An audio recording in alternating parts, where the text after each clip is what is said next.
வாங்க முஷ்டக்கீரை கடையல் எப்படி செய்கிறதுன்னு பார்ப்போம். அதுக்கு நான் முதல்ல முஷ்டக்கீரையில் இருக்கிற இலைகளை தனியாக பிச்சு தண்ணியில் நல்லா அலசி எடுத்துகிட்டு சின்ன சின்னதாக கட் பண்ணிக்கிறேன்.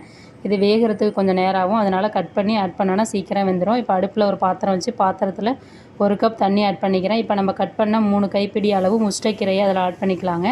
ஆட் பண்ணிவிட்டு ஒரு 5 நிமிஷம் நல்லா வேக விடுங்க. வெந்த பிறகு தாளிப்புக்காக 5 காய்ந்த மிளகாய், 5லேருந்து 6, 10 சின்ன வெங்காயம், 10 பல் பூண்டு, வடகம், தாளிப்பு வடகம் சிறிதளவுங்க. இப்போ கீரை நல்லா வெந்து தண்ணி சுண்டி வந்துருச்சு. இந்த ஸ்டேஜில் ஒரு சின்ன லெமன் சைஸ் புளி தண்ணி ஆட் பண்ணி ஒரு 2லேருந்து 3 நிமிஷம் நல்லா வேக விடுங்க.